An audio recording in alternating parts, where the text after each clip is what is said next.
So I think we can start, and so it's a real pleasure to have here Ashoke Sen, who is going to lecture about superstring perturbation theory. So Ashok, you can share your screen. Okay. Okay. So I think we can start. Thank you. Okay, thank you very much. So first of all, I'd like to thank the organizers for inviting me to the school. Unfortunately, I couldn't come in person. So the lectures today will be on superstring perturbation theory. Okay. And a somewhat more detailed version of these can be found in my homepage, okay, which I have given here. Okay. And this has, of course, many courses, but you should look for the course on superstring perturbation theory. And there are a set of lecture notes taken by Mrityunjay Verma, which are quite detailed. Okay. And you can also find some concise version of these lectures in this archive paper. Okay. And the relevant sections are sections 2 and 3. In any case, I'll try to put this up on the web, these lecture notes, so you don't have to copy this.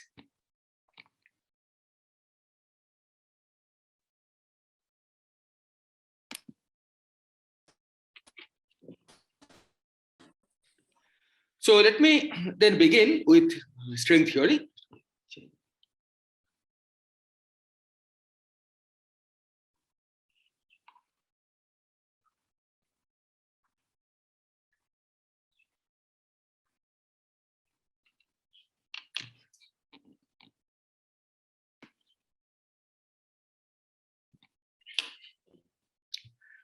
So string theory is based on a simple idea, namely that the elementary constituents of matter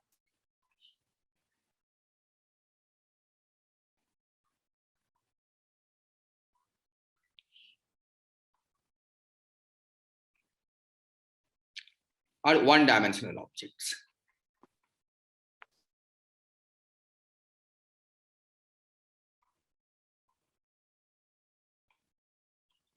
Okay, which is what we call strings. And not point particles, which is the usual viewpoint. So this, of course, is a radical idea.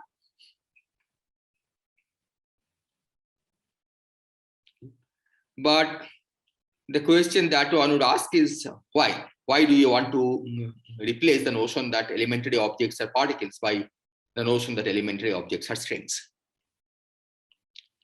So here I'm going to give two reasons. So the first reason is that string theory, and this we will see in some detail, contains gravity.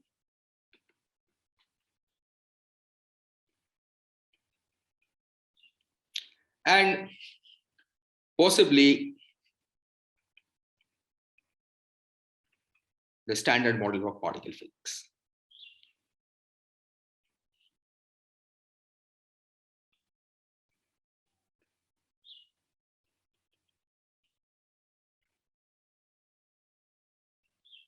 Okay.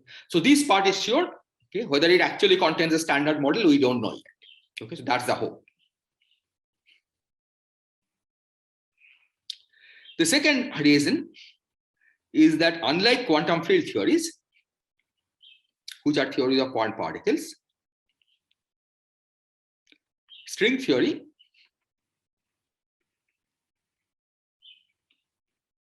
is free from ultraviolet divergences.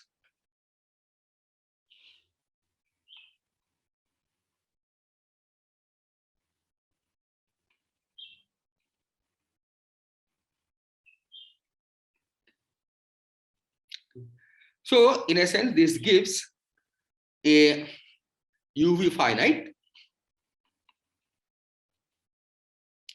unambiguous, this is important,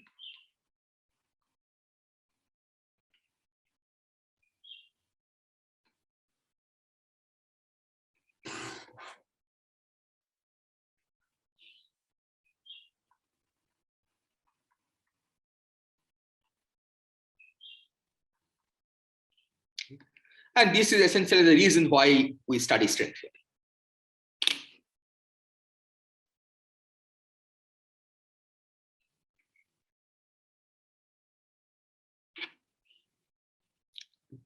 So the goal of these lectures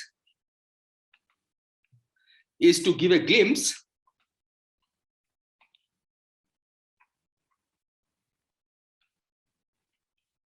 of how string theory works.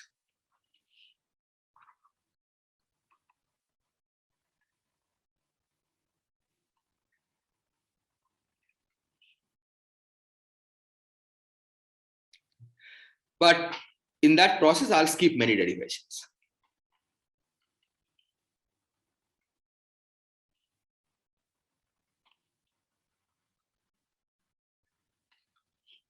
Okay. However, on the way, I'll also give some exercises. Okay. So the exercises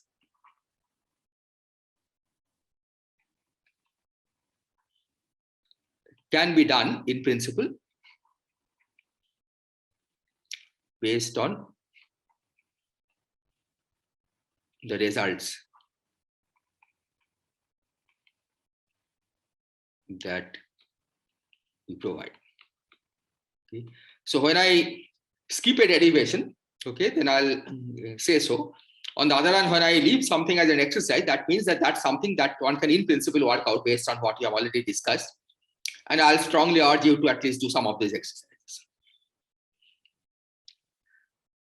The other point I wanted to say at this stage is that please ask questions whenever you have any, okay, instead of waiting till the end, where it's best to clarify the doubts as we proceed. So our starting point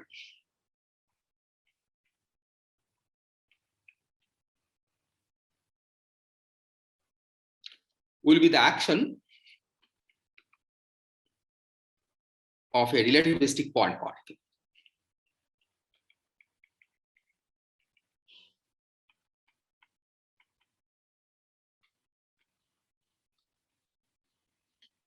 Okay, and let me write it down, and many of you probably have already seen it. In case you haven't, it doesn't really matter, okay, because I'm not going to use this explicitly. So the action is normally written as integral ds, okay, where this is over some path, okay, and this is the proper time.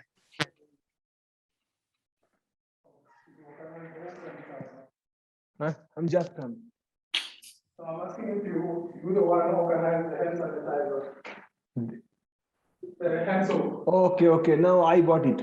Oh, okay. For you and me. No. Not for me. Okay, so this I can write as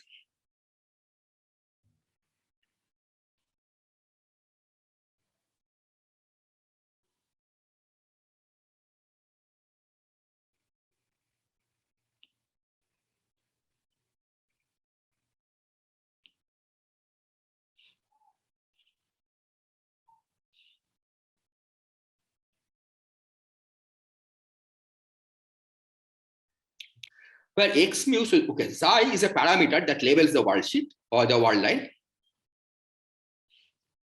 So this is a parameter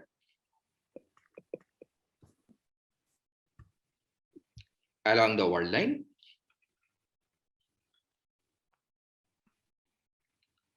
Okay, so if the particle is traveling along this, so psi is some arbitrary parameterization along the world line. Yeah, you can easily see that it's invariant under a change of psi to some function of psi. Okay. And this x mu of psi is the particle coordinate, okay, the physical location of the particle in space and time, okay, as the particle is moving. Okay. And one can show that starting from this action, one can recover the usual dynamics of point particles, of relativistic point particles. Okay. So this is not something I'm going to discuss, but this is we'll write down the action for strings in analogy with this.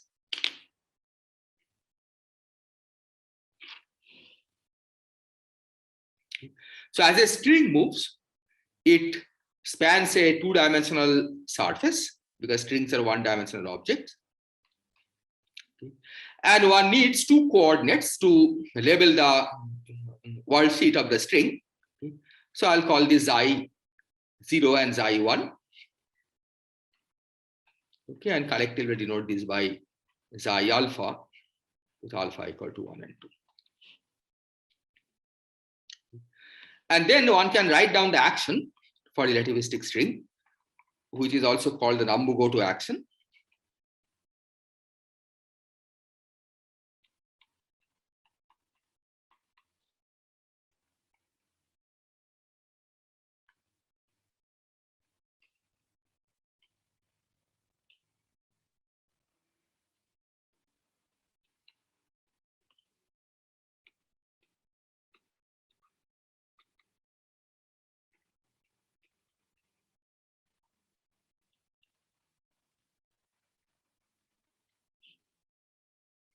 That alpha is from 1 to 2, goes from 1 to 2, and this symbol is just del del xi alpha. So roughly this can be thought of, this action, just like the world line action was the proper time, this action can be thought of as the area of the world sheet.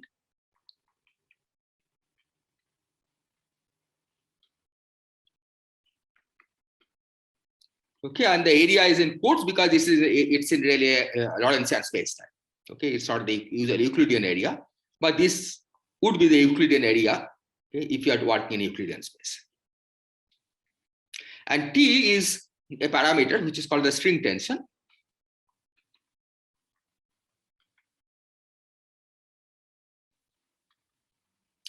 Which is also sometimes labeled as 1 over 2 pi alpha prime.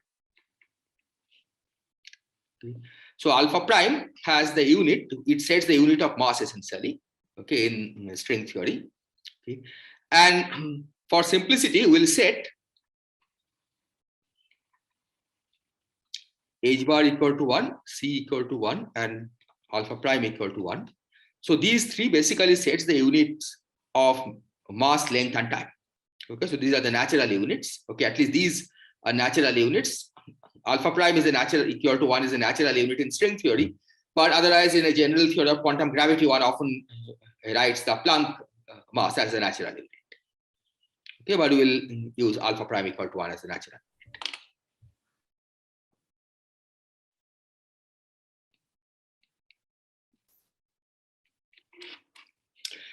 Now this Nambu-Goto action has this problem that it has a square root, and the actions with square roots are hard to analyze.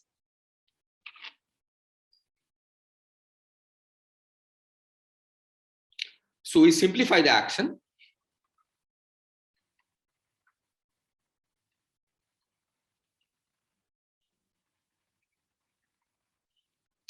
By introducing an auxiliary set of variables.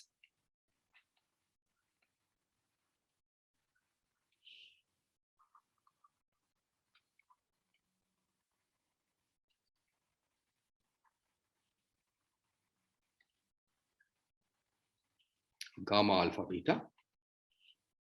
Okay. This is sometimes called the world sheet metric. Okay, for reasons that will become clear soon. Okay, but for us, we just think of this as an auxiliary set of variables. Okay. And we write the what is called the Polyakov action, okay, as follows. Okay, I've set alpha prime equal to 1, otherwise there will be an alpha prime here.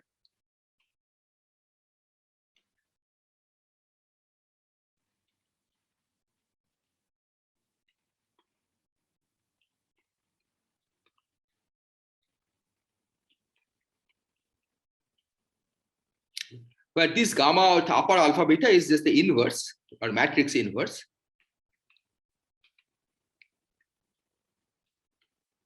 of gamma alpha beta. Okay, so this is the same notation that one uses for in general relativity. Now, if we start with this action and then we eliminate gamma alpha beta by its equation of motion. So gamma alpha beta equation of motion has a solution, okay, where gamma alpha beta is proportional to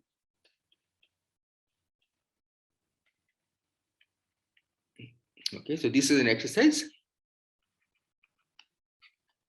Oops. This is an exercise you can do.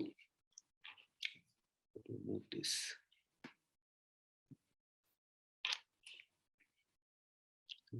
And then if you substitute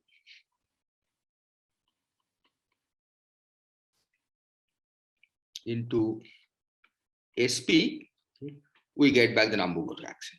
Okay, this is again something you can check. Okay. So which means that classically the Polyakov action and the Nambu-Goto action are equivalent. Okay. So classically, the two actions are equivalent.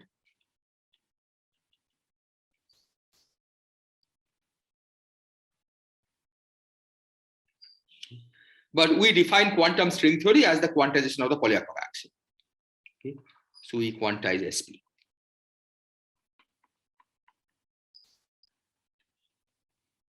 Now, one feature of SP, as you can easily see, is that it has general coordinate invariance, two-dimensional general coordinate invariance.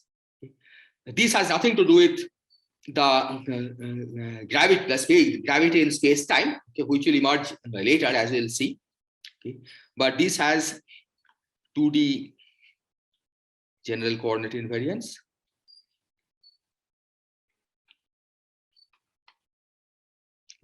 So we need to gauge fix.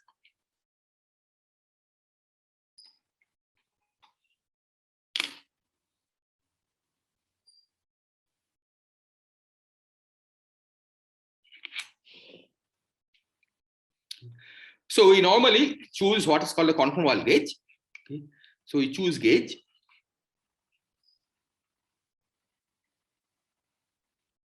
Gamma alpha beta equal to eta alpha beta.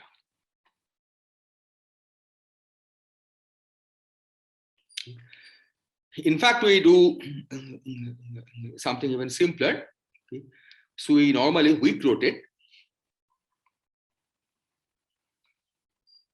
the world sheet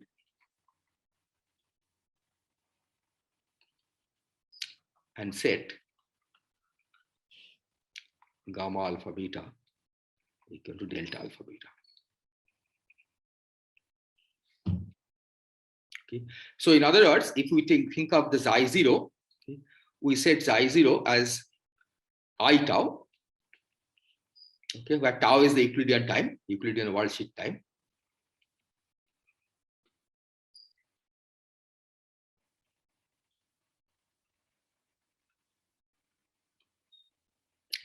And as I1, I'll call sigma, okay, and sigma I'll take to be periodic variable. So sigma is identified with sigma plus 2 pi, and that's because we will be working with what is called closed strings, okay, which has no ends. So as it moves, it spans out this two-dimensional surface, which is the cylindrical shape, at least topologically it's a cylindrical shape. So you can think of as tau increasing this way, okay, which is the Euclidean time, and the sigma is this coordinate.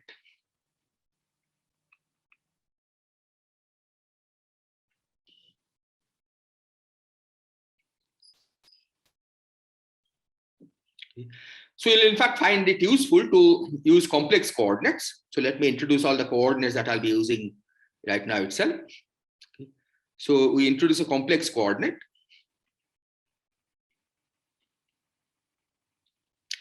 W, which is tau plus I sigma. Okay. And we'll also use another coordinate system Z, which is e to the W. Okay. And this coordinate has this feature that W goes to minus infinity, okay, gives, or maybe I should say, let me write this one more. So this is e to the tau plus I sigma. Okay. So tau goes to minus infinity, gives you Z equal to 0, and tau goes to infinity, gives you Z equal to infinity. Okay. So essentially it maps the cylinder, in the W coordinate, it's a cylindrical shaped object. Okay. Z, this coordinate transformation maps it to a plane. Okay. So this maps the cylinder to a plane. Okay. And in fact, I mean, it's also useful to think of the plane as a sphere. Okay. So we add z equal to infinity point to the complex plane,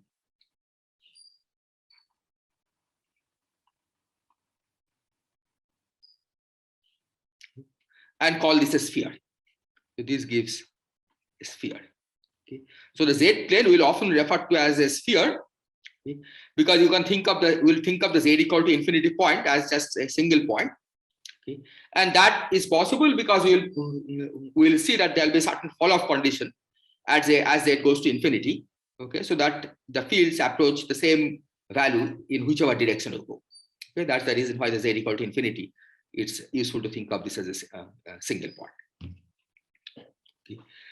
But for now, we'll be working with the W coordinate system. Okay, but it's useful to keep this in mind that we eventually will switch to Z coordinate system because it's much easier to use. And I should also say that in this coordinate system, tau ordering, okay, tau ordering as like time ordering. So tau ordering, okay, corresponds to mod Z ordering, because if tau is larger than tau prime, then mod Z is larger than mod Z prime. Okay, by this relation that we wrote down, and this is often called a radial ordering.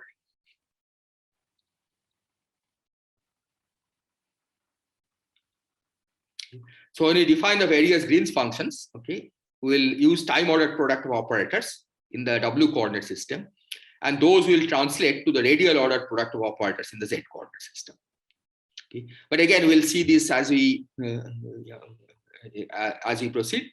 For now, we'll proceed with W coordinate system. Okay, so now I'm going to write down the gauge fixed action.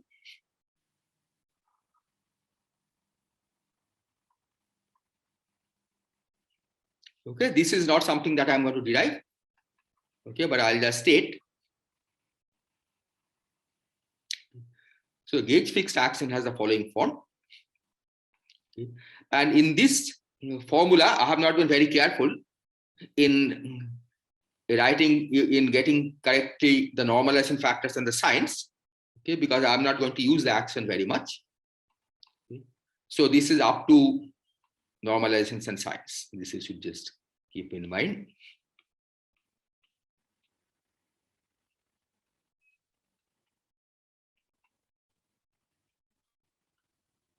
Okay, so let me explain the notation. So this stands for the partial derivative with respect to W.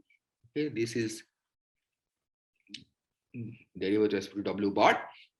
Okay. X I have already introduced. Okay, these are the space-time coordinates as a function of tau and sigma, because this surface is embedded in space-time. Okay. These are new fields. Okay, so B, C, B bar, C bar are ghosts that come from the gauge fixing. Okay, and as ghosts, they are all anti-commuting objects.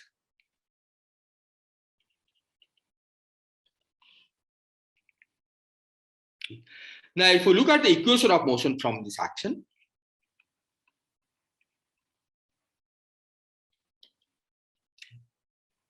the X equation takes the form del bar X mu equal to 0. Okay.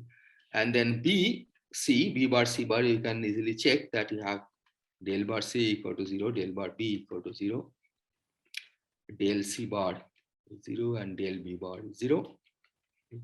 So this means that these are holomorphic objects.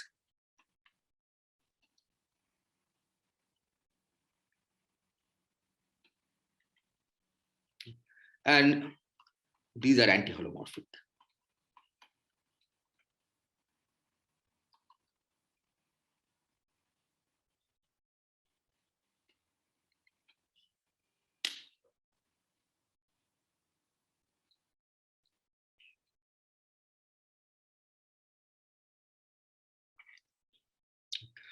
Now, because we have periodic, the sigma direction is periodic, okay, we can carry out a Fourier expansion. So instead of using these variables, we can work in terms of the Fourier transform, Fourier expansion coefficients. Okay. So let me write down the mode expansion of the various fields. Okay, these are mode expansions consistent with the equations of motion and the various periodicity requirement. So we can write x mu. This normalization is just up to us.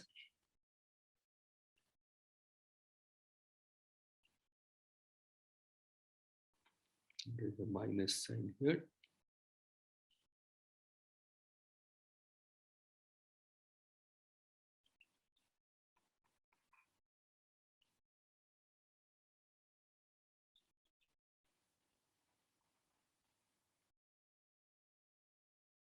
These are not equal to 0.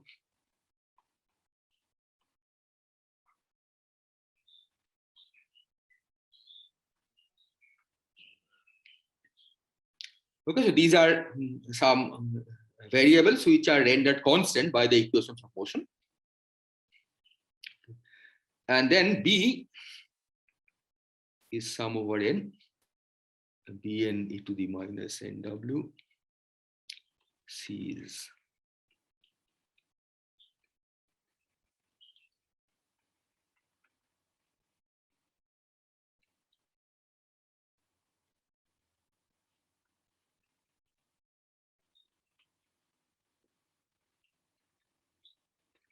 and notice that the expansion is in linear combinations of e to the nw because of the sigma periodicity. Because e to the nw contains e to the I n sigma, which is manifestly periodic under sigma goes to sigma plus 2 pi.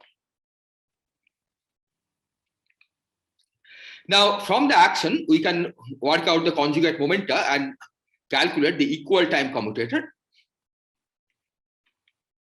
or equal time anti-commutator, depending on whether you are using the Grassmann or the Grassmann even variables. Okay. And this I'll leave as an exercise. Okay, this exercise is up to fixing the constants and the signs in this in front of this various terms. Okay, I don't claim that this has a correct sign, but the commutators that I'm going to write down has the correct sign and normalization. So exercise alpha mu n alpha, this is m, alpha mu n is m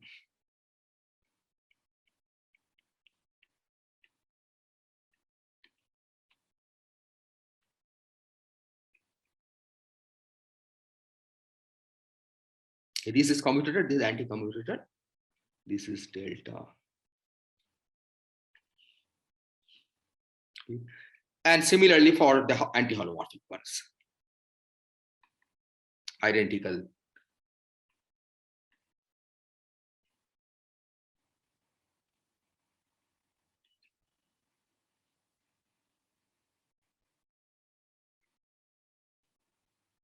Okay, we just replace this by bars, these by bars, and then you also have x mu p nu. This is commutator. This is the usual I eta mu. Okay, we are going to make use of these commutators a little later. Excuse me. Yes. Why we write the ghost field as anti-commutator? Because the ghosts are, these are Fourier-Popov ghosts, right? So when you gauge fix, you always get anti-commuting ghosts. Okay. Right? It's the usual Fourier-Popov ghosts that you get in a quantization of normal gauge field. Okay, thanks. Right? That's why you have anti-commutator ghosts. The ghost fields are anti-commuting. They are Grassmann odd objects.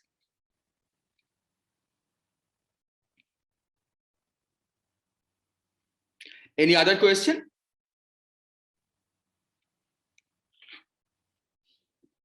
Okay. Now it turns out that the action itself doesn't contain the full information about the theory. We need a little more. Okay. And what we need a little more, okay, is the response of the theory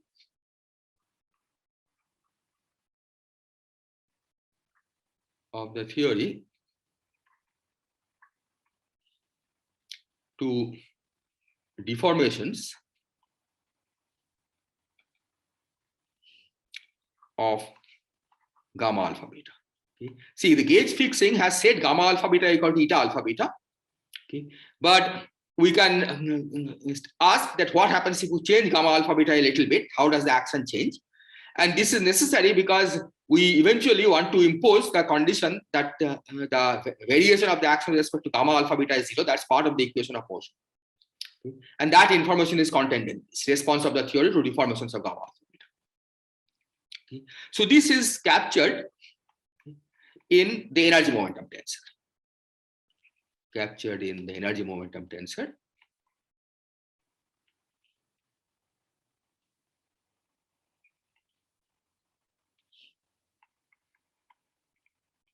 Tensor T alpha beta. Okay. So we, in order to complete the information about the theory, we have to now specify what T alpha beta is in terms of the various fields, the elementary fields that we have introduced. Okay. So here again, I'm not going to derive this, but I'll give the result. Yeah, and I'll give the result in this complex coordinate system. So result is that TWW, okay, which by definition is what we'll call T, okay, is given by minus eta mu nu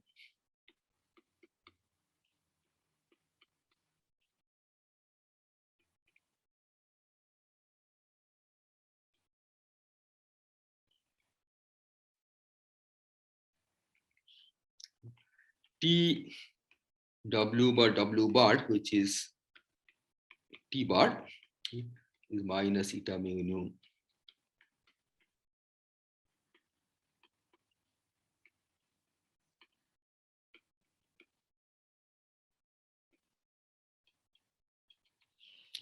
and TWW bar is 0. So this being 0, okay, is the condition that this means that the T is traceless, because trace of T, in fact, you can verify in this coordinate system is TWW bar. Okay, and this means that the theory is that you have a conformal invariant theory.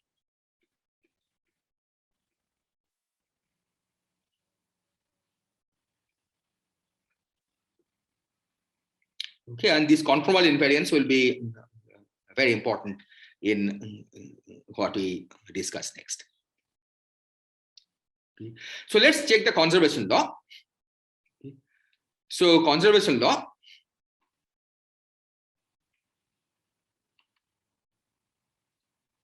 is del alpha T alpha beta equal to 0. Okay. But in this WW bar coordinate system, this takes the following form. Okay. Del W bar TWW plus del W T W bar W equal to 0. So this is one of the, this is a beta equal to W component. And then the other one is del W T W bar W bar.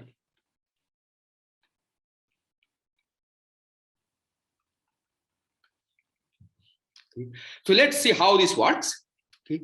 TW bar W is 0. Okay, so this term is identically 0. Okay. And this one, this TWW, if you look at the expression for TWW, okay, you see this is holomorphic. Okay. And as a result, del W bar TWW vanishes. Okay, so that's the way the conservation law works. Similarly here, okay, this one is anti-holomorphic, so this is 0, and TWW bar of course is 0. Okay, so indeed the conservation law of energy momentum tensor is satisfied. Okay. But in fact, we can construct not just one conserved charge, but an infinite set of conserved charges, as we'll discuss soon.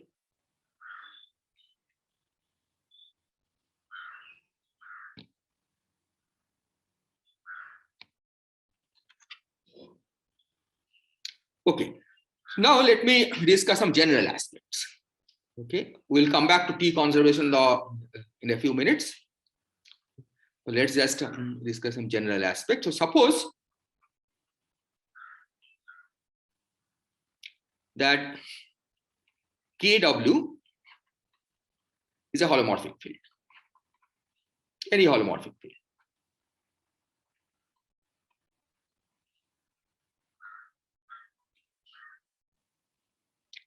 Then we have the equation that del W bar Fw Kw equal to 0, where this is any holomorphic function.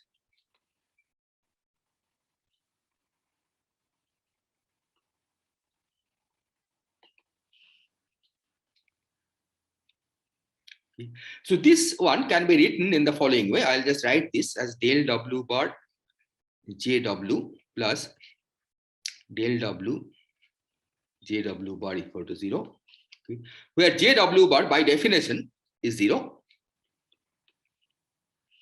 Okay.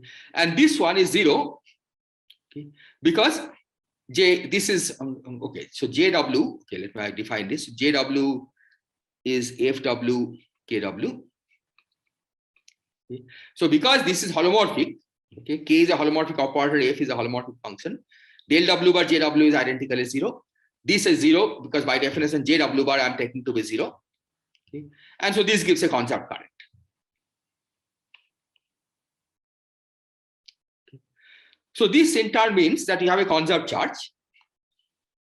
This means that Q tau, okay, which if I write this as integral real W equal to tau, okay, that's the condition that you are doing this integral at a fixed time, okay, of Jw dw. Then you can easily convince yourself that using these relations, that Jw is given by that Jw bar is identically 0, that this can be made shown to be proportional to integral J tau d sigma. Okay. And this is of course conserved charge, right? Because that when you have an equation like del alpha J alpha equal to 0, so this is conserved since del alpha J alpha equal to 0. Okay.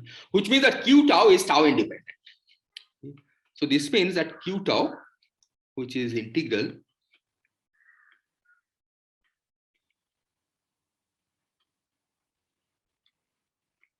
is tau independent.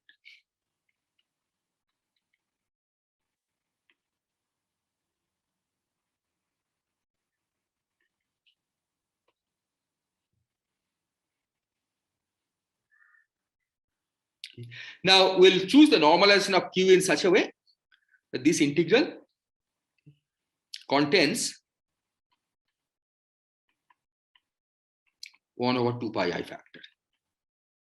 Okay, this is just a matter of convention because overall normalization doesn't affect the conservation law of charge.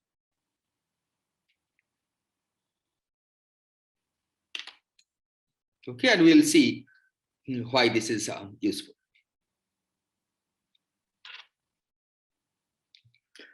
Now suppose phi W bar is another operator, not holomorphic necessarily.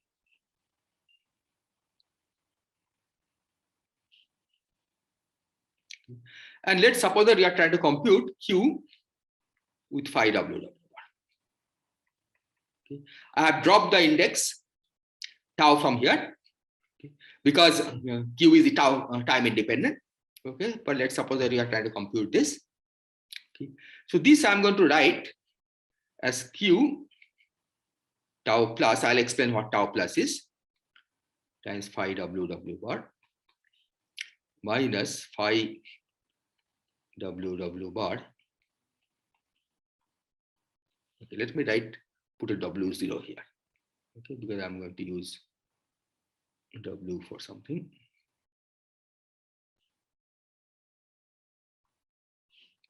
Okay. So tau plus is chosen to be larger than real W, and tau minus is chosen to be smaller than real W. You see that I have done this. Yeah. Okay. Correctly. Okay. And this we can do because Q is tau independent. Okay. But once you have written it this way, okay, we can write this commutator in the following way. Okay. Then we can write this as integral real W equal to tau plus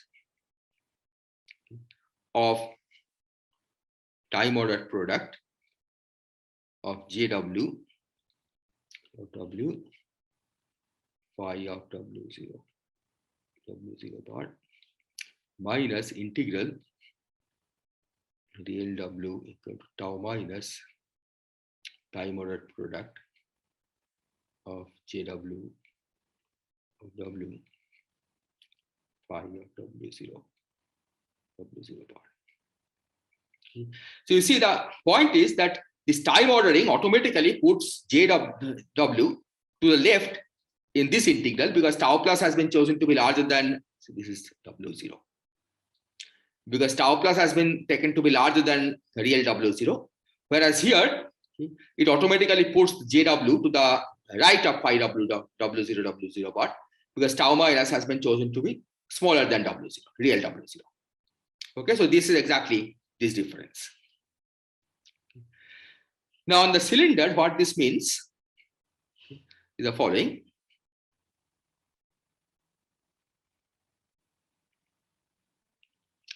That you imagine that you have this point W0 here, and you have two contours.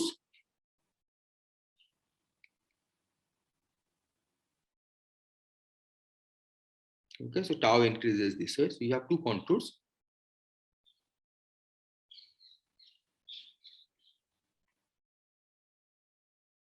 This is that tau plus, this is that tau minus. Okay.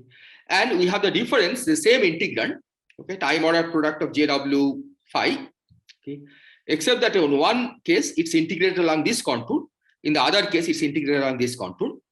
Okay. And of course tau plus and tau minus can be taken to be anything, so you can bring them close, okay, being on two sides of W0, okay, and essentially collapse them onto each other. Okay. So this we can essentially deform, okay, into a cylinder.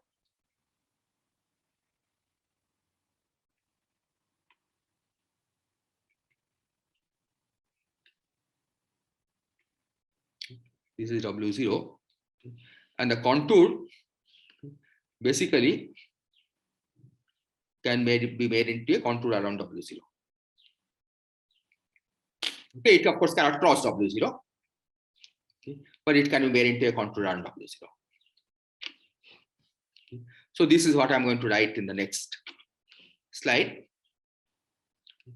So what we learned is that Q with phi W0 bar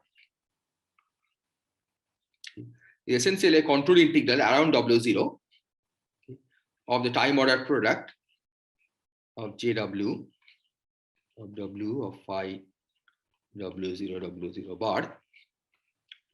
But this contour will of course just pick up the residue at W equal to W0.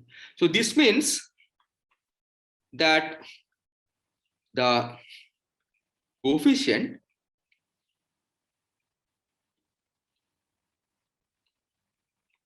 of 1 over W minus W0 in the product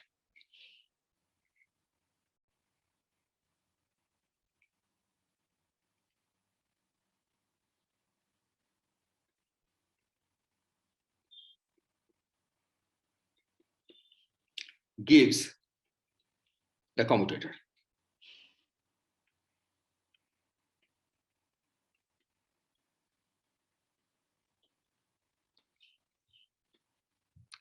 We can in fact also have the converse, that we can, given a commutator, so converse is that given a commutator,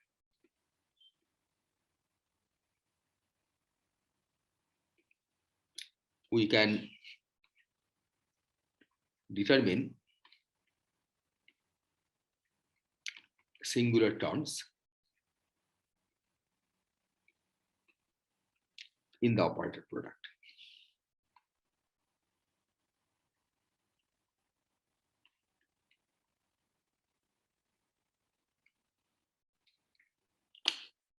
Which basically means that all the various commutators that we had seen earlier, we can now turn them into information about operator products.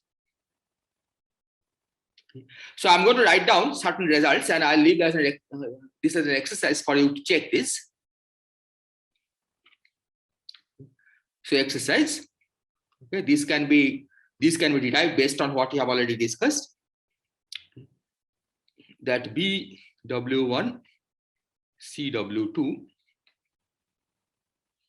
is 1 over W1 minus W2. So this symbol basically means that we are not talking about the non-singular pieces. This only captures the singular pieces. Okay. So this will come from the BC anti-commutator. Okay. I should have said that this is here in this analysis. I have assumed that these are commutators. Okay. Because I have taken Q and phi to be Grassmann even. Okay. But even if they are Grassmann odd, these become anti-commutators. Okay, and that has to do with the fact that in the definition of the time ordering itself, okay, if both are Grassmann odd, okay, then time ordering includes a relative sign flip between the two orders. Okay, so that's why for the anti-commuting objects or the Grassmann odd objects, also it automatically picks up the anti-commutator. Okay. So this is given by 1 over W1 minus W2.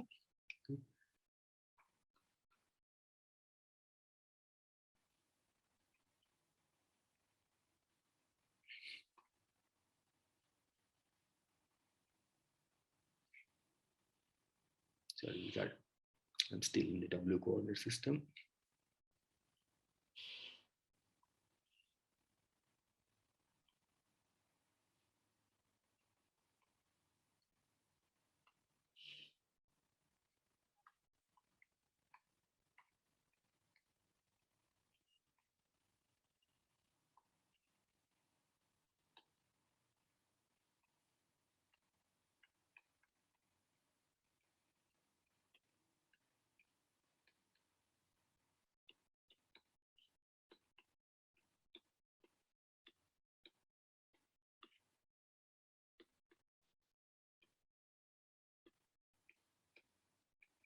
And I should just say convention that I have implicitly used here, they're all products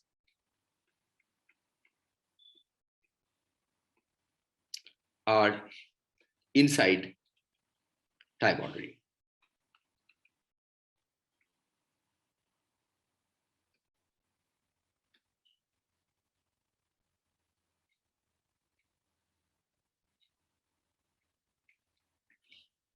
The other point I want to mention here, whose significance will become clear only later, okay, is that the singularities in the operator product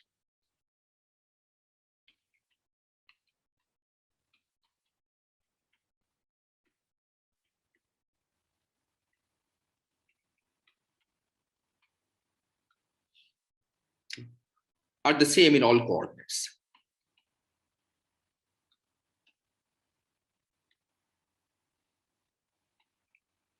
Okay, because they are local properties.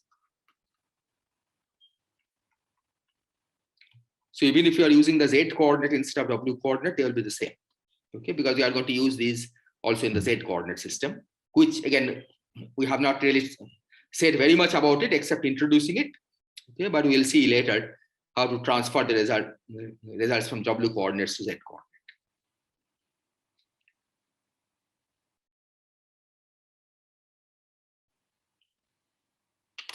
Now let me come back to this statement of conformal invariance. So I already said earlier that TWW bar equal to 0 means that the theory is conformally invariant.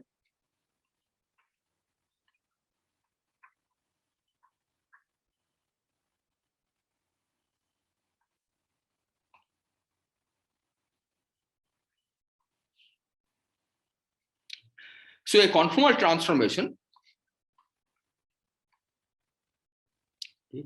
essentially is any locally holomorphic coordinate transformation. Okay. So W goes to some function of W.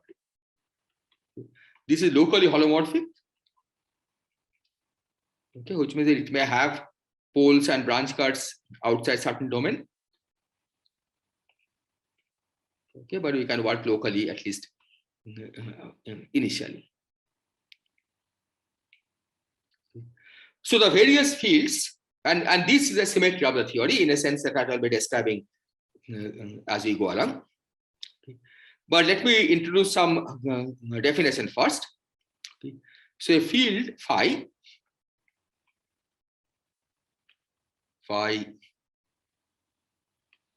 W bar is a primary of dimension. Okay. Sometimes one also refers to dimension as weight. So I'll be using this interchangeably. Sometimes I'll refer to them as weights, sometimes dimensions. So the primary of dimension h bar h if it transforms in the following way. Okay. So the coordinate in if phi w denotes the field phi in the w coordinate system as described in the w coordinate system. Okay. And if this is given by f prime of w to the h, f prime bar of w bar to the power h bar phi of fw bar fw bar. Okay. Now these are arguments. Okay. And this subscript, okay, basically tells us in which coordinate system you are measuring your field phi. Okay. So this subscript, okay, so phi of fw means that phi is measured in fw coordinate system.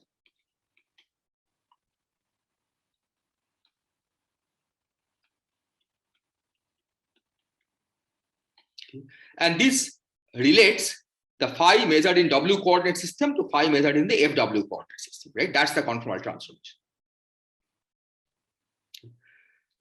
Now this is the correct way of writing things, okay, but it's somewhat cumbersome. Okay.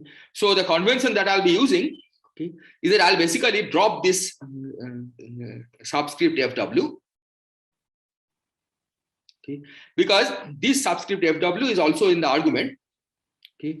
So whatever be the argument of phi, we, unless stated otherwise, we think of phi being measured in that coordinate system. Okay. So just to give an example, if I refer to as phi of w, okay, this actually means phi measured in w coordinate system. Okay. On the other hand, if I write phi of z, okay, this should be interpreted as phi measured in the z coordinate system. Okay. So phi of z is not simply that you replace w by z in the argument. Okay, you have to also change the coordinate system, right? That's the notation we're going to use. Okay, but if you find this confusing, okay, it's you can always write this as a subscript, that which coordinate system we are measuring the field.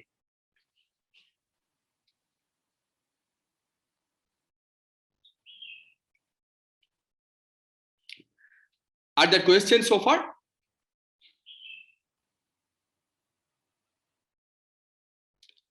Okay, so now let me talk about infinitesimal conformal transformation.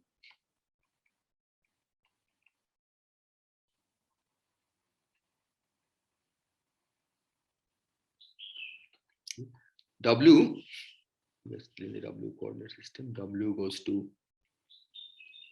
W plus epsilon W, okay, where epsilon is a small, is a function of W with small coefficients.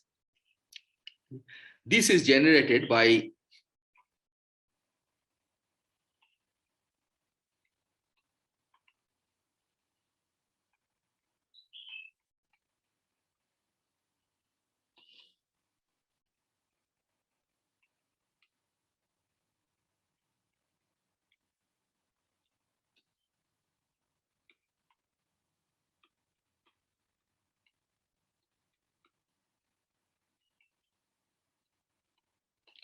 Okay. So remember that this was a conserved current, right? Because we assume we declare that this is the W component and then the W bar component of the current is 0. So this was a conserved current.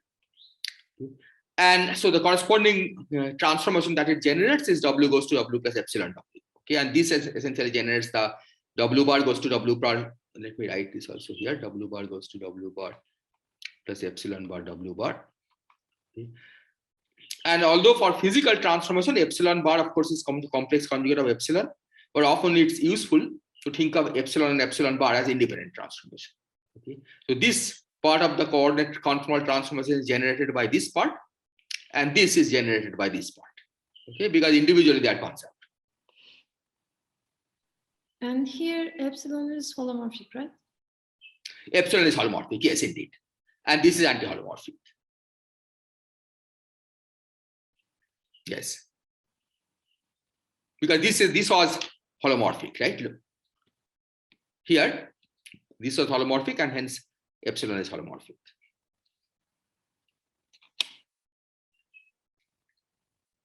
Okay, now exercise. Okay, let me give a little more hint maybe. So this means that if we take this operator product, okay, this means that the epsilon W, PW, phi W0, W0 bar, okay, this, the singularities in this operator product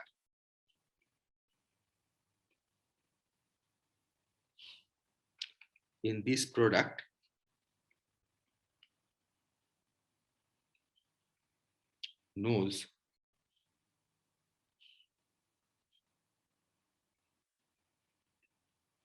about the commutator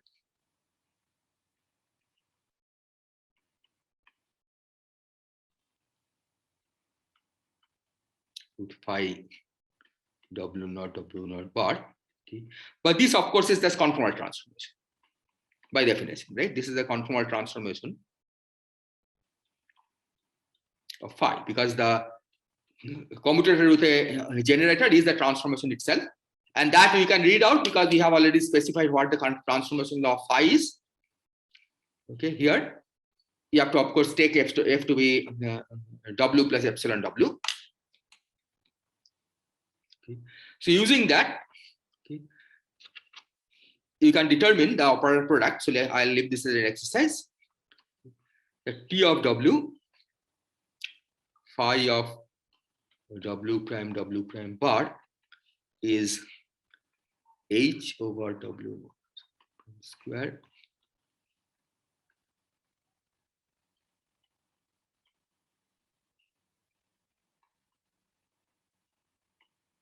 again, all these are up to finite terms.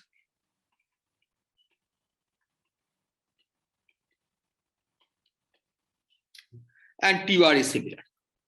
T bar of W bar.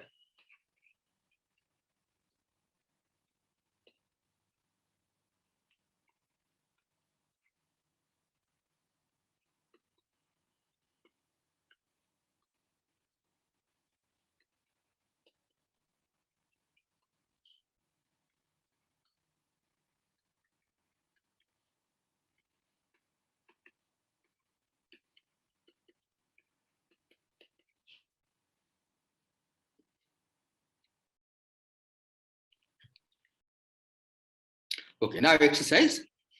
Okay, again, something that you can already do based on what I have given. TW, BW prime is 2 over W minus W prime square, BW prime plus 1 over W minus W prime del W prime BW prime.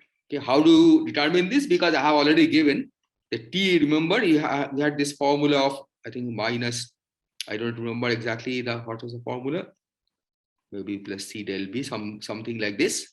Okay, you can read this out, and I have given the BCOP, the operator product expansion. Okay, so using this, we can derive this. Okay. And this means that B is a primary of weight 0, 2. Okay. And similarly, you can determine the conformal weights of other conformal transformations of the other fields that you have introduced. So let me describe that. So exercise. That all of these are primaries. C is a primary of weight 0, -1. Then B bar is a primary of weight 2, 0.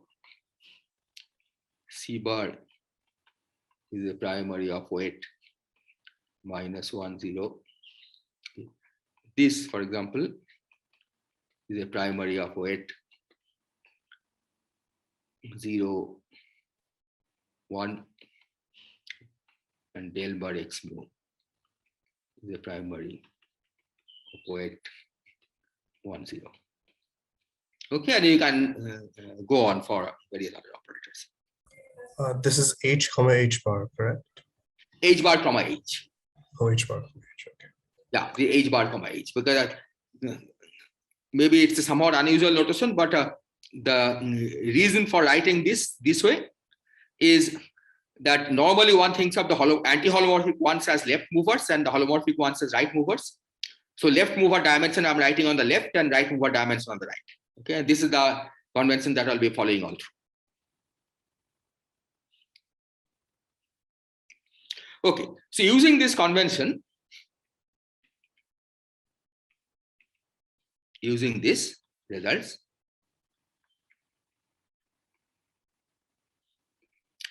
we can convert the mode expansions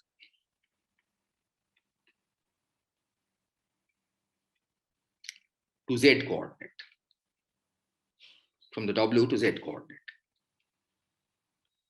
Okay, remember Z was e to the W. Okay, so here I leave as an exercise that we had B of W as sum over n Bn e to the minus nw. Okay. This tells us that B of Z is sum over n Bn Z to the minus n minus 2. Okay. Now notice that Bz means it's Bz of Z. Okay, because it's not that B, the same B. Okay, you have transformed it from the W to Z coordinate system. Okay, so that gives some additional powers of Z. That's why this minus 2. Okay. Similarly, C of Z will be sum over n Cn Z to the power minus n plus 1. Okay. B bar of Z bar will be sum over n B bar n Z bar to the power minus n minus 2. And this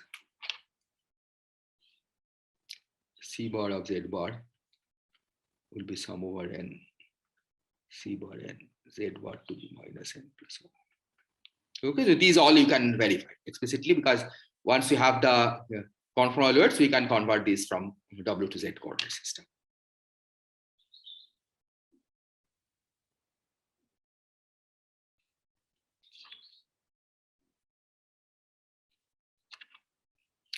Now, I should say that not all operators are primaries. Okay, the very fact that I have defined primary operators means that clearly not all operators should be primaries.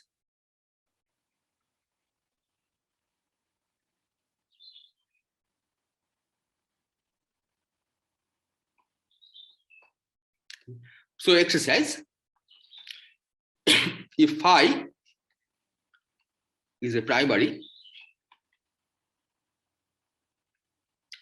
of dimension h bar h, then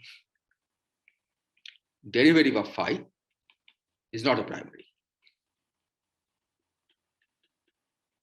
Okay, from the transformation law of phi, you can find out the transformation of the derivative of phi, and you can easily convince yourself that it's not a primary. Now, even for non-primaries,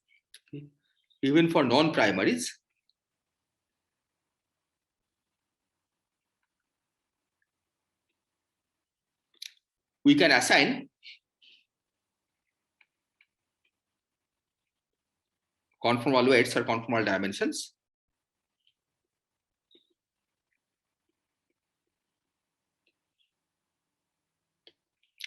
And the way it goes as follows, that if an operator transforms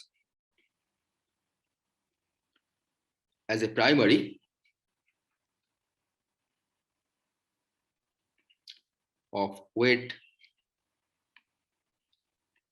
h bar h under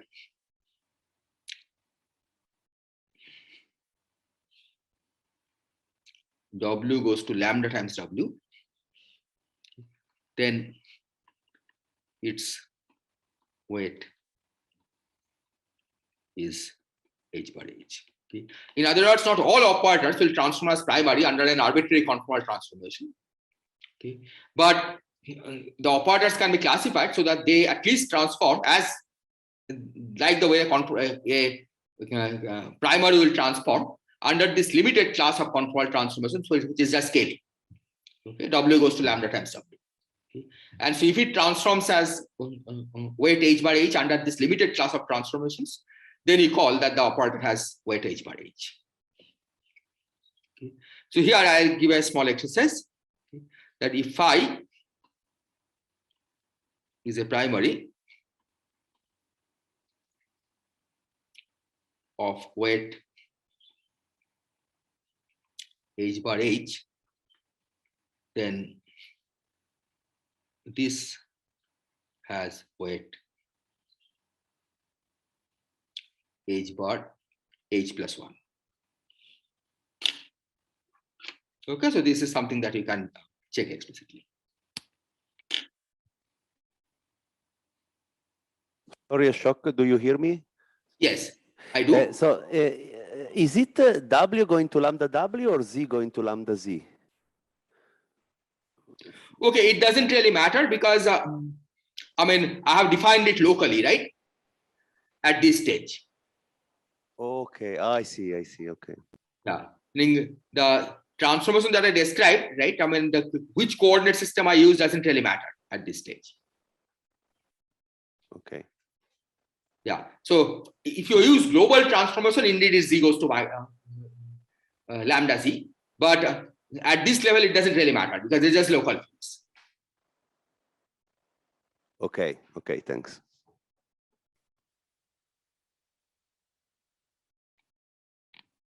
Okay, any other question?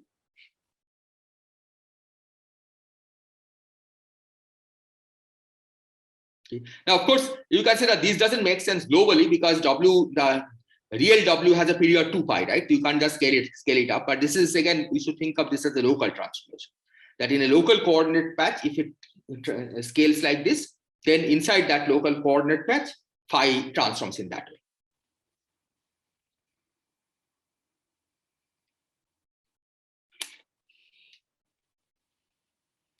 Okay, some more exercise.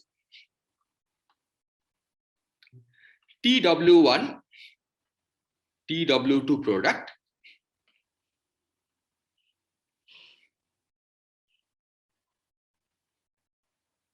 Okay. This you calculate, use expressions in terms of BCX. Use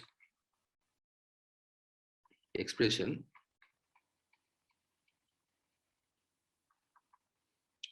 in terms of BCX. Okay, and then use the product of B with C and X with X and so on. Okay. So this is given by D minus 26 over 2 W1 minus W2 to the 4 plus 2 over W1 minus W2 square TW2 plus 1 over W1 minus W2 del W2 TW2. Okay. Where what is D? Okay. D is the number of values taken by the index mu. Okay. So this is the space-time dimension.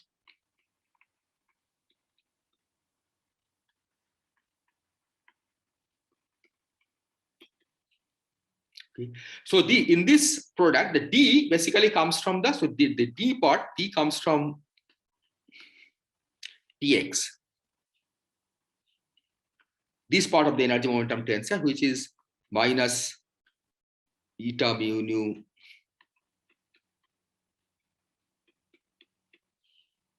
okay. And the minus 26, this comes from the BC part. Okay, but this is the final result. Okay. And similarly for T bar. Okay.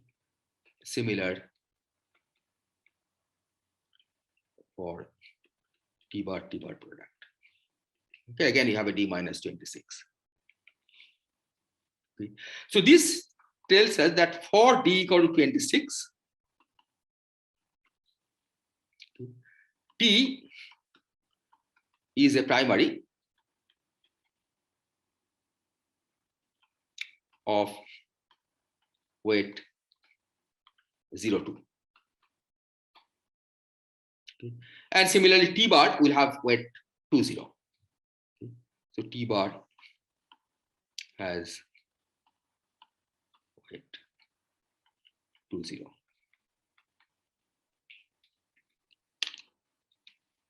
Okay. So it's not quite apparent at this stage. Okay, but let me just say it at this stage itself that we will see that D equal to 26 is necessary for consistency of the theory. Okay, so from now on we will set D equal to 26. So D equal to 26 is needed for consistency.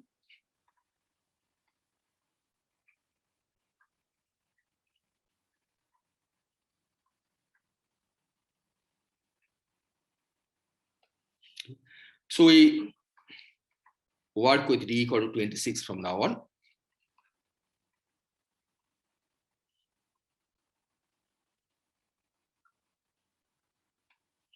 Okay.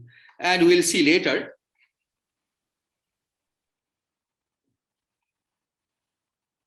how to connect this to our four-dimensional space-time. Okay, because that's where we live. Okay, so we have to understand if string theory has anything to do with nature, we have to understand how we can reconcile this D equal to 26 to D equal to 4. And this is something I'll discuss briefly later. In 2 dimensions, the stress tensor is a descendant of the vacuum. So why do we need it to be a primary? Well, as I said, in this case, we don't need it. I mean, it's not apparent, right? But later on, when we introduce the BRST chart, you will see that it's necessary for the importance of the BRST chart. Okay? And that is needed for the consistency of the theory. I see. Okay. Of string theory, not for the consistency of control field theory. Okay? But when we are trying to actually formulate a string theory, right? And we'll see that string theory is more restrictive than just control field theories. I see. Thank you. If you are just doing control field theory, you could live with D not equal to 26. Okay. I should also say that this D minus 26 is known as a central charge. Okay. This is a convention I'll be using.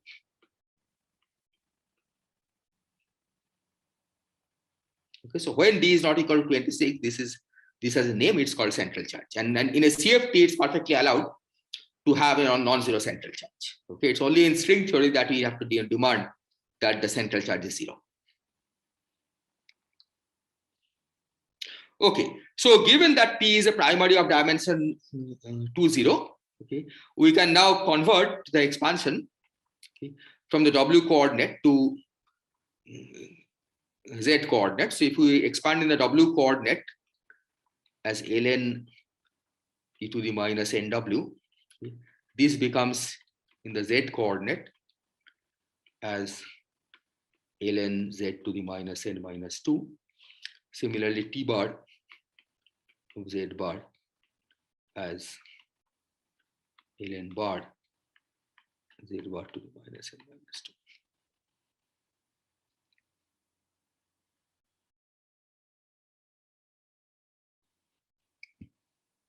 Okay. So from now on,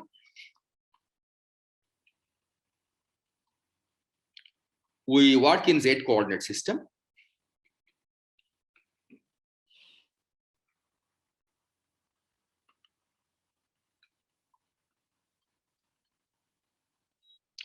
But the Hilbert space interpretation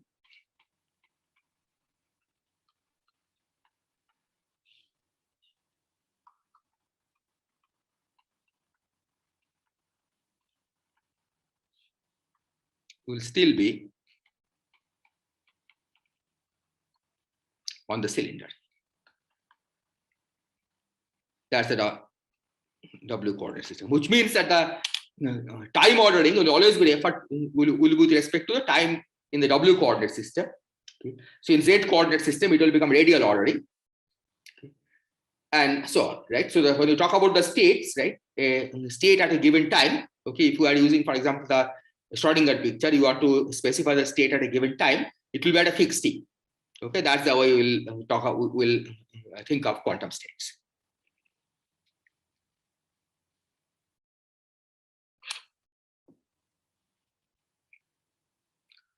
Okay, now some definitions.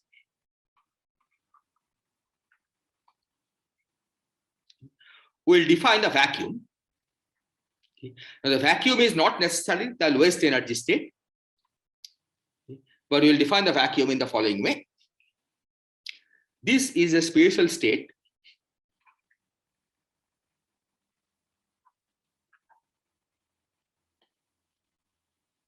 such that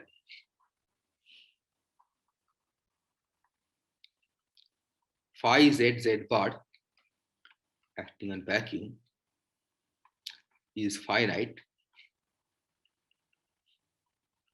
for any finites and any local operator phi.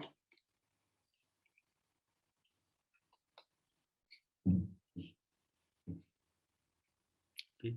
And this has put strong restriction on this vacuum, as we'll just see. Okay. So example, okay, let's take B of Z on the vacuum. Okay. Now the B of Z has an expansion of the form sum over n Bn Z to the minus n minus 2 on the vacuum. Okay. So if you want this to be finite at Z equal to 0,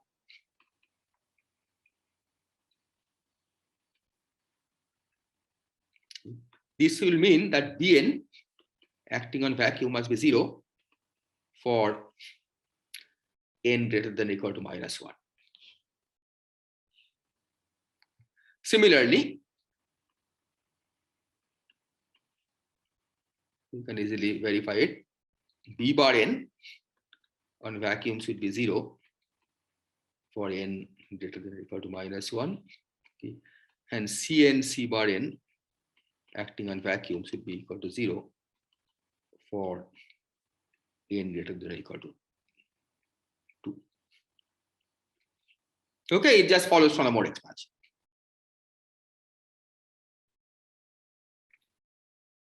Okay. You can also check that alpha mu n, alpha bar mu n, the vacuum equal to 0 for n greater than or equal to 1. Okay. And this p mu on the vacuum should be 0 for, well, p mu is acting on the vacuum is just 0. Okay. Because this follows from the fact that if you remember in the expansion of x mu, we had this I p mu tau. Okay. And z equal to 0 is tau goes to minus infinity, right? So in order that this remains finite, we have to have p mu acting on the vacuum equal to 0.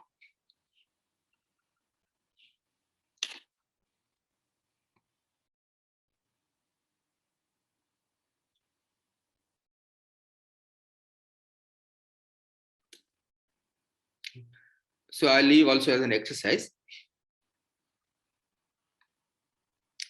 ln bar on the vacuum equal to 0 for n greater than or equal to minus 1.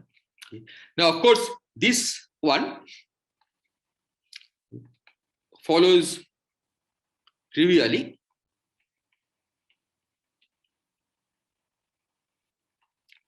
from mode expansion of t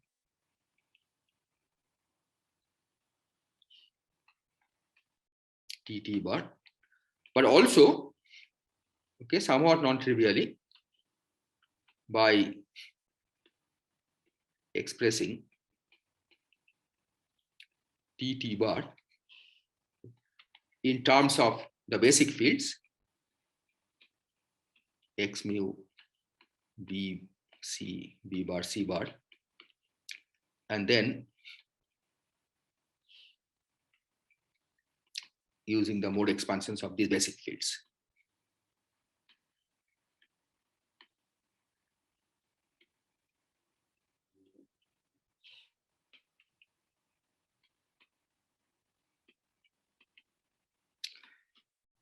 So you can try both ways. Okay, this is a little more complicated because you have to use the expression for t in terms of those fields and then expand each field in its mode expansion and then check that by using these relations, okay, that indeed these results hold. Okay, that ln bar acting on the vacuum gives you 0 for n greater than or equal to minus 1.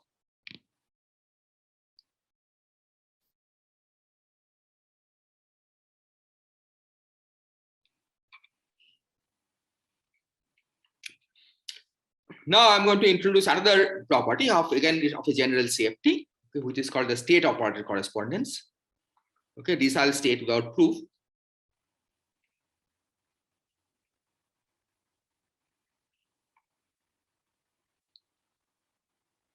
And you may learn more about this in the parallel conformal field theory course. And so this says that for every local operator,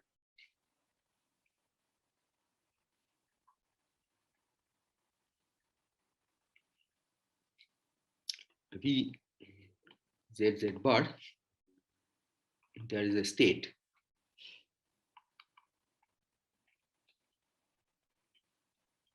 V, which is obtained as V of 0 acting on the vacuum and vice versa.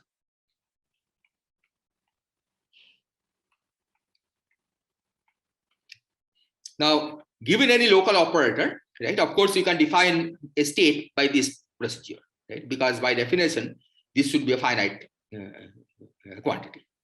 Okay.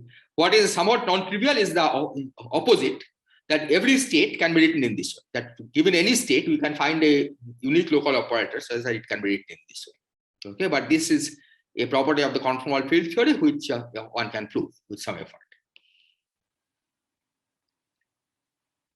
Okay. I'll just give some example. That C of Z, okay, if this is the operator, the corresponding state is C on the vacuum. This is V need not be primary. Okay? V can be non-primary. So let's take a non-primary del C of Z. Okay? The corresponding operator, corresponding state is C0 on vacuum. Then del X mu of Z, the corresponding state is I by root 2 alpha mu minus 1 on the vacuum, etc. Okay, and you can check that these are all non-zero, okay, by the property of the vacuum that we have obtained earlier, right? I mean, these are all compatible with this. Okay, so C1 on vacuum, for example, is not zero, even though it's positively moded, because this is a relation it satisfies.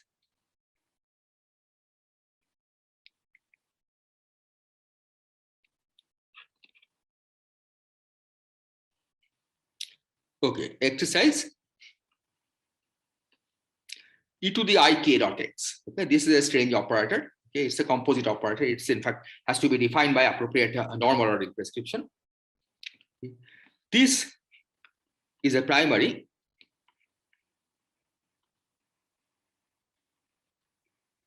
of weight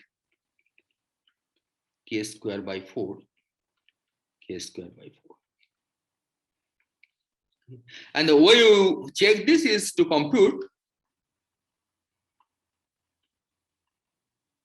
operator product expansion with T of Z. Okay. So T of Z, remember, has this structure minus eta mu nu del x mu del x nu. Okay. And we have this OP, okay, which I didn't write down, but it can be easily derived from what I have written down, that this times x nu of W, okay, is minus 1 over 2 Z minus W eta mu nu. Okay, I had written on the OP of the derivative of x mu is derivative of x nu. Right? This is obtained by integrating that. That had a minus 1 over 2 Z minus W square. Okay. So from that, you can figure out that this OP is given by minus 1 over 2 Z minus W. So we take this expression for T, okay, and calculate the OP with e to the I k dot x. You bring down this factor twice, because you have to first take the OP of this with e to the I k dot x, and then of this with e to the I k dot x. And you can check by doing that it becomes a primary of the weight k square by 4, k square by 4. Okay. This 1/4 comes because you get minus half square.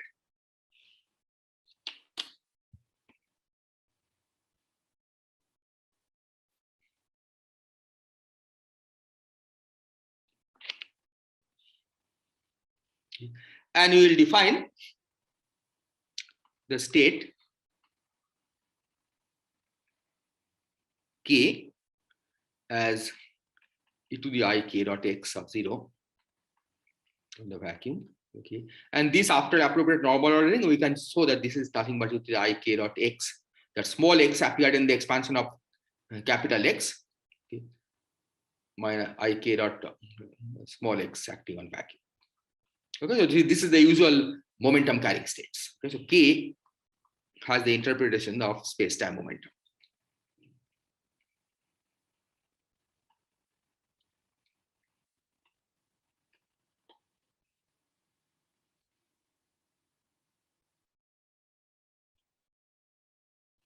Okay. So in the CFT, the complete basis of states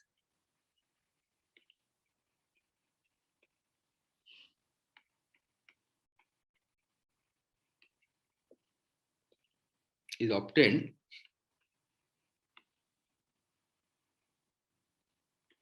from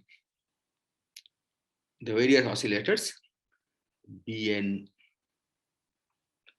Cn, alpha mu n, B bar n. Okay, for appropriate range of n, of course, because many of them annihilate the vacuum acting on k. Okay, so these, of course, commute to this e to the I k dot small x, right? So whether they are 0 or non-zero on the vacuum is determined by on this state is determined by whether 0 or non-zero on the vacuum. Okay. So you can build a whole basis of states this way. Okay. And the corresponding statement for operators is that the complete basis of operators, because of the state operator correspondence, for every basis state there must be an operator. Operators is obtained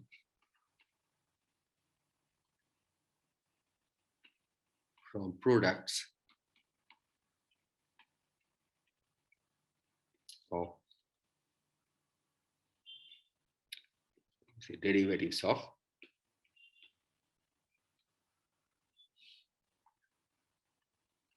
BC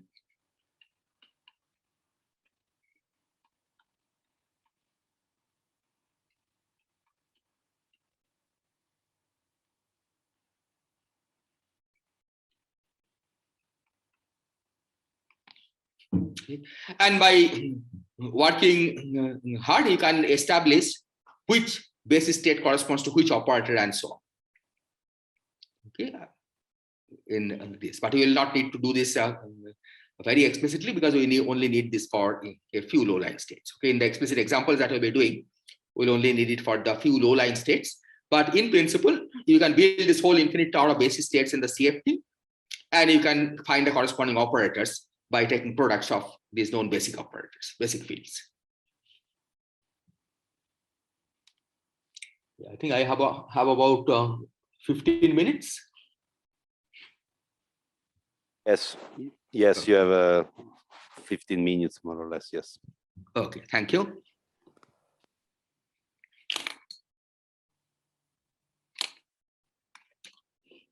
Okay, now some more definition.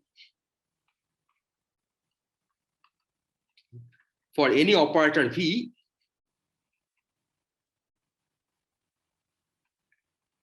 any local operator,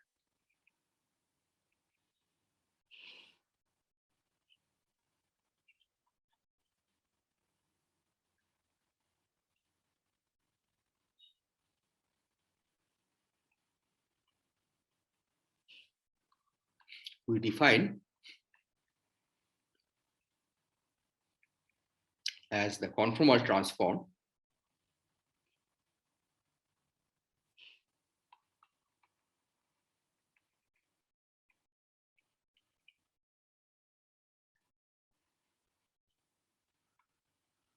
okay, so it's basically the operator written in the new coordinate system. Okay, this position. So example, if V is primary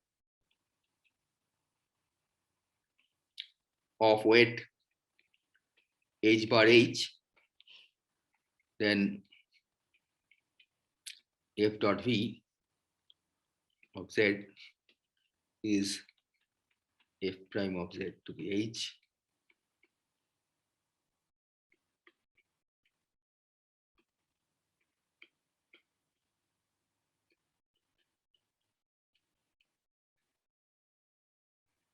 Okay, if it's not primary, then in general the transformation is more complicated. We also define I of z as a conformal map as -1 over z.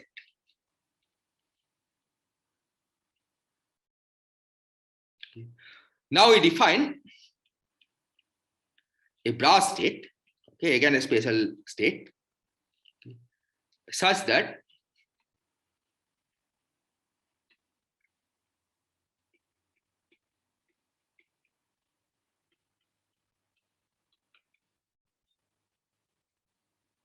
is finite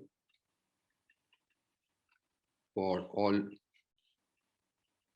finite points z and all local operators v.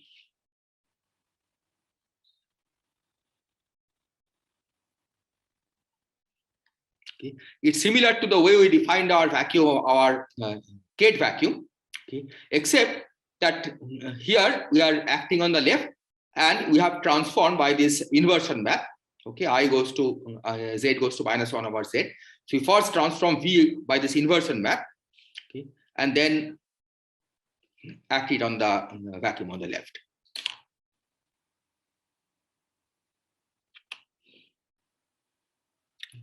So just as an example of how these constraints work, that if you take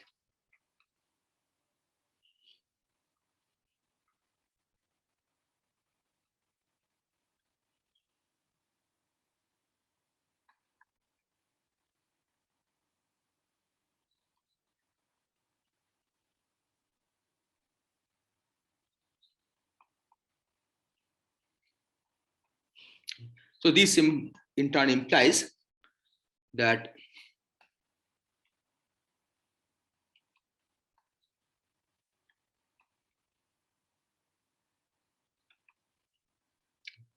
similarly,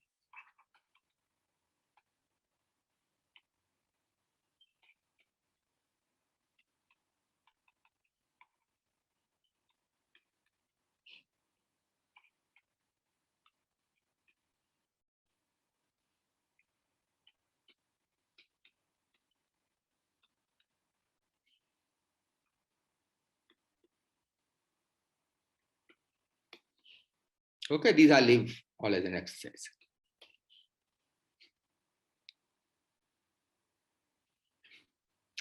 So this now leads us to the definition of the BPZ conjugate state. So given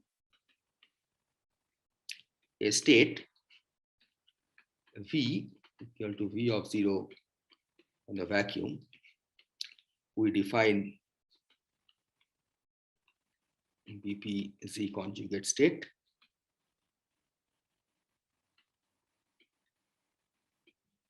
V as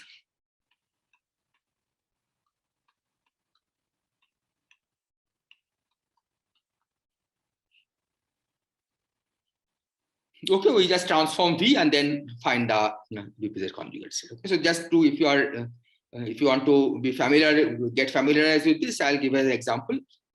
So find the BPZ conjugate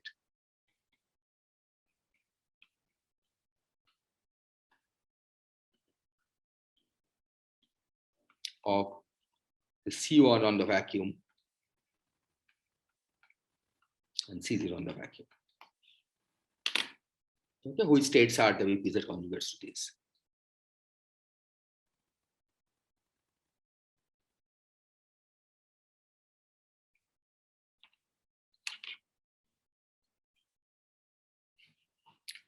So exercise.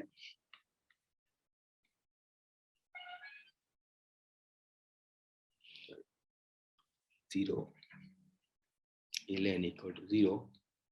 I would like to say ln and ln part together.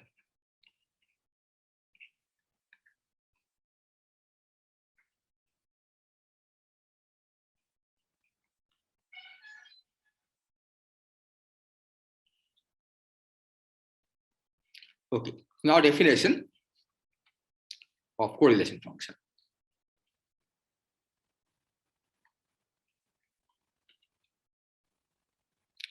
So we'll define the correlation function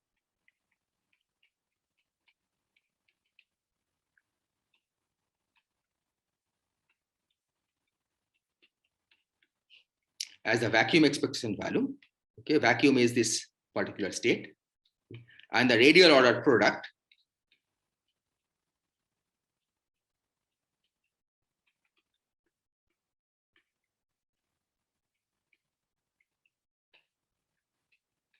okay, so the radial ordering is basically mod Z order. Okay, you have to order these in the order of increasing mod Z values from right to left. Now, from this relation and the earlier relation about the conjugate vacuum, okay, we see that this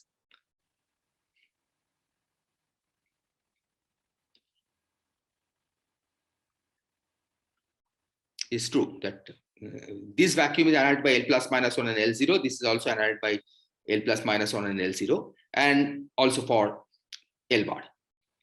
Similarly, for L bar plus minus 0.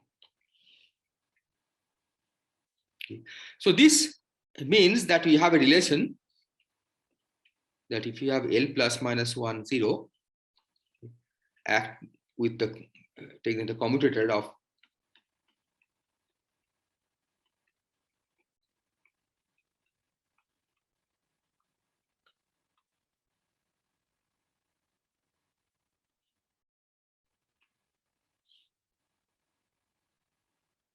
this is 0, because L plus minus 1 annihilates the vacuum on the left as well as on the right. Okay, so this commutator is 0. And physically,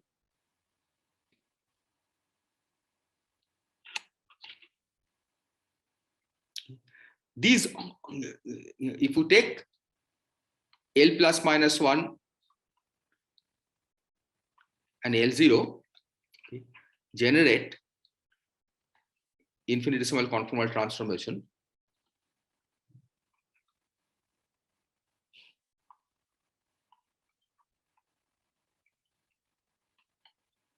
Z goes to Z plus epsilon minus 1 plus epsilon 0 Z plus epsilon 1 Z square. Okay. And similarly for the Z bars. Okay. So this means that this correlation function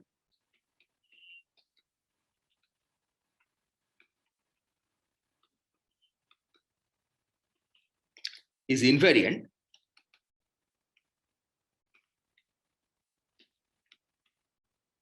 under this conformal transformation.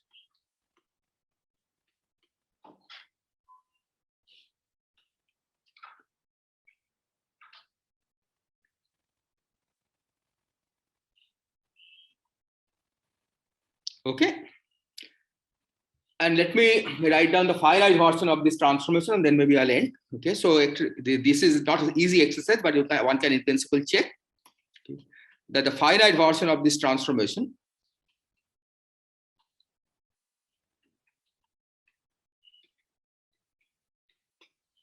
is Z goes to AZ plus B over CZ plus D, where A, B, C, D are complex.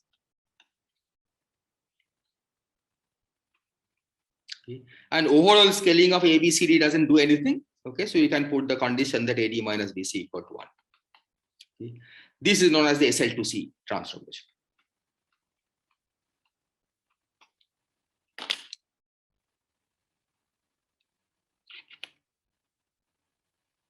Okay. So let me write this again.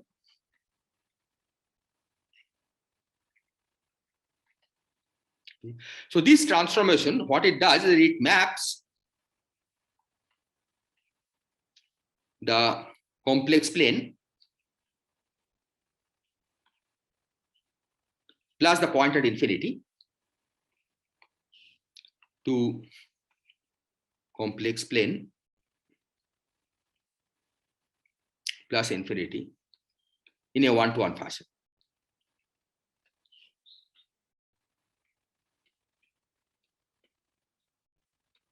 And this is in fact the maximal transformation, maximal possible transformation of this kind.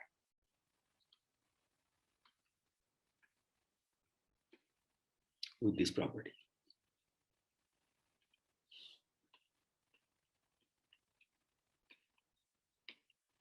Okay. And so because of this, okay, that this is a conformal transformation, okay, and of course the theory has conformal invariance, okay, plus it maps the complex plane plus infinity, which, as I said, we'll just call a sphere. It maps the sphere to a sphere in a one-to-one fashion. Okay, it's an invertible map, and so that's the reason. That's the reason why this is a symmetry of the correlation function.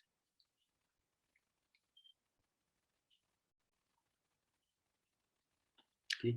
And this probably you will learn more in your conformal field theory course. Okay, but I just thought I'll introduce it now itself because we'll be needing this in the later lectures. Okay, so I think my time is up. Is that right? Yes, in principle, yes. So we have some times for questions, either from the audience here or from people following the lectures online. Yes, okay. We have a question here.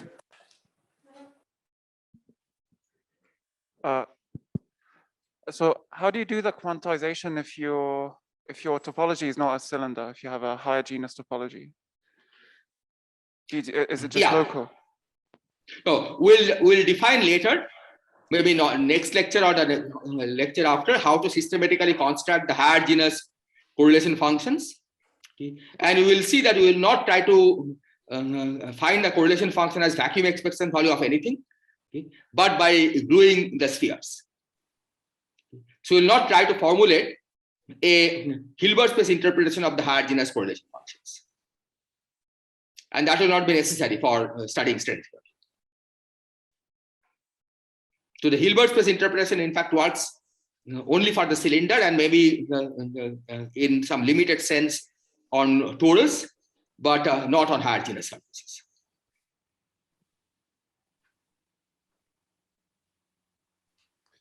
Does that answer? It's okay. Okay. If there are other questions, even from people online. So otherwise, at 3 p.m., which means for you, Ashoke, you have to do the conversion. What time will be? 7:30. I think it's 7:30 p.m. Yes, we will have some time for extra questions. So